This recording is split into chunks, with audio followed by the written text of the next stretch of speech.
Hello, everyone listening out there. Welcome to Sautiplus Media Hub.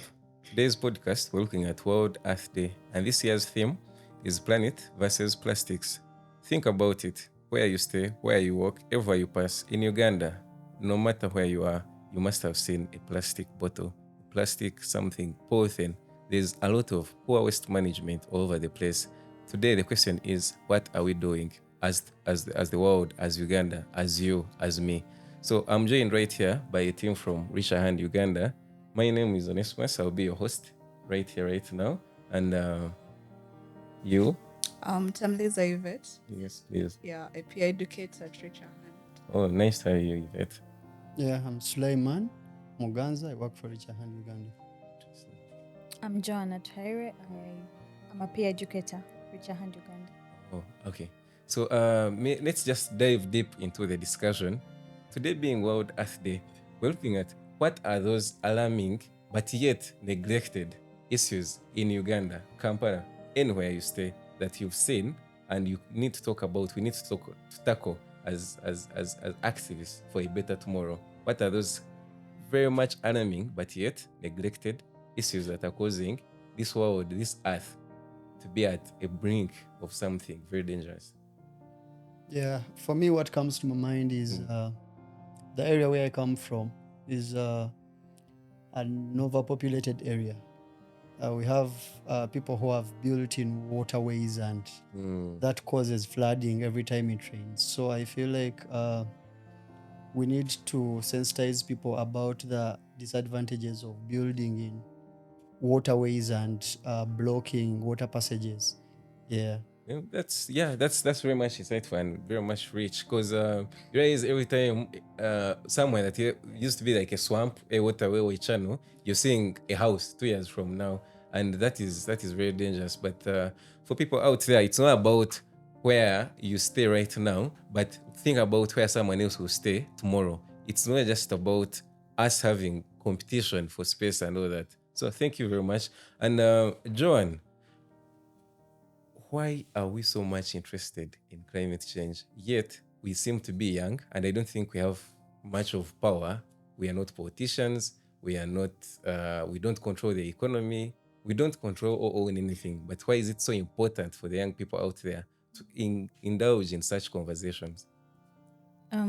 Well, I think it's really important because when we talk about climate change, it is something that is not just affecting us currently, but it is something, if nothing is done, it's going to affect the next generations, or probably the next generations might have nowhere to be. Yeah. So as young people, these effects that are brought about by climate change affect us so much in terms of our sexual and reproductive health.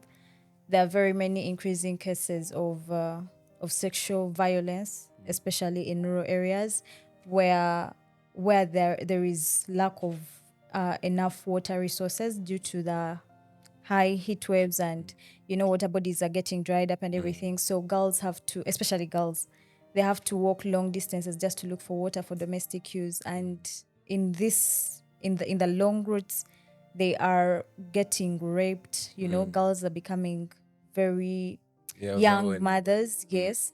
So as young people, if we do not stand up to talk about this, or try to come up with solutions in our own means to have solutions to climate change and everything, I think we would be doing ourselves an injustice. Yeah.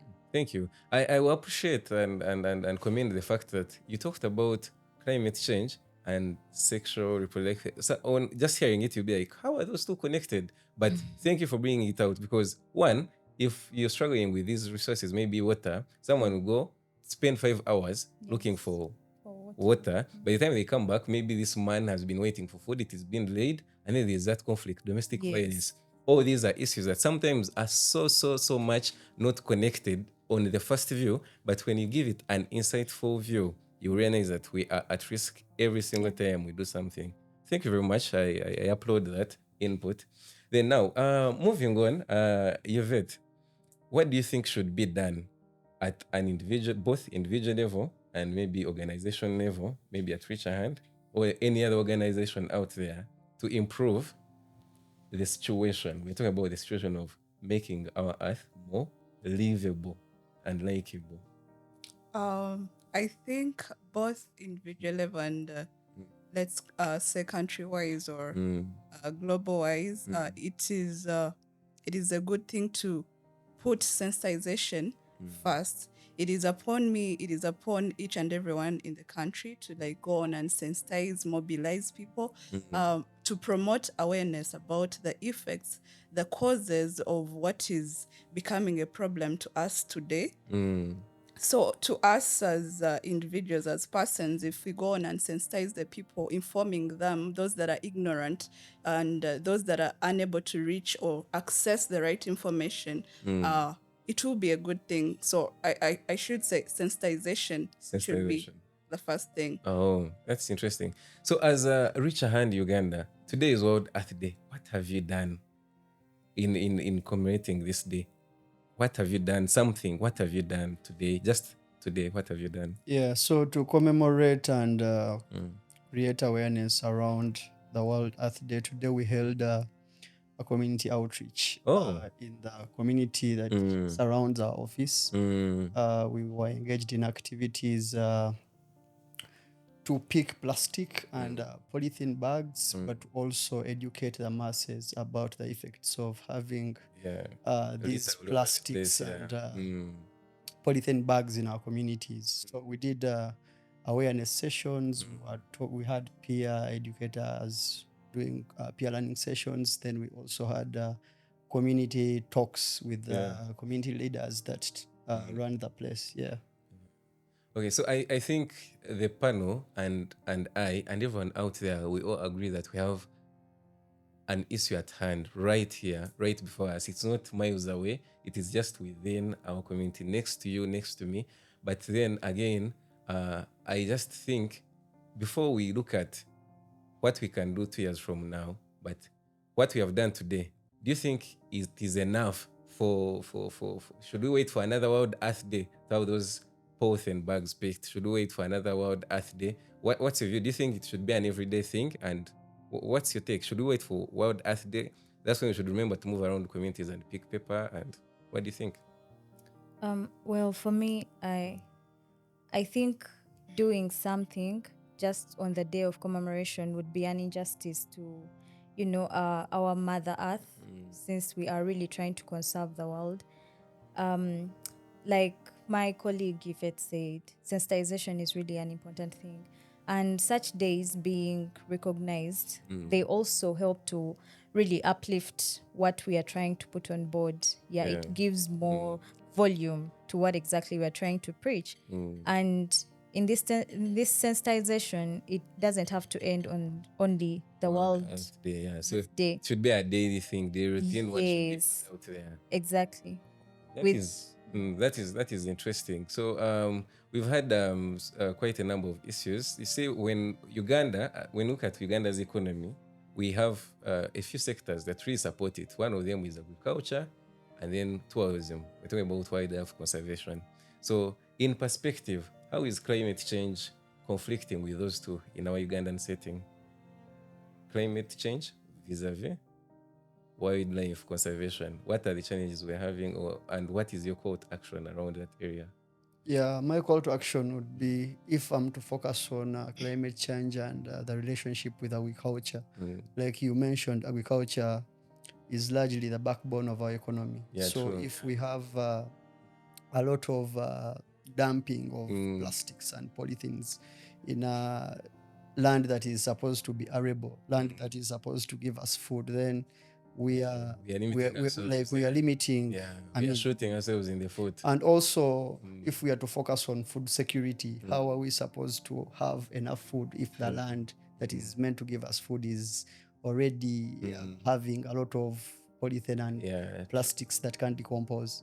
So my call to action would be to we have to ensure that we limit the number of plastics we use. We reduce, but also plastics that can be recyclable. We need to recycle those plastics. And Awesome. You talked about food security. So as an organization, as Reach a Hand, when you talk about these social issues we're having, you realize in my thinking, when we don't have enough food, there's going to be a lot of hunger, there's going to be instability, we're going to have a lot of conflict within, because that is unsettledness.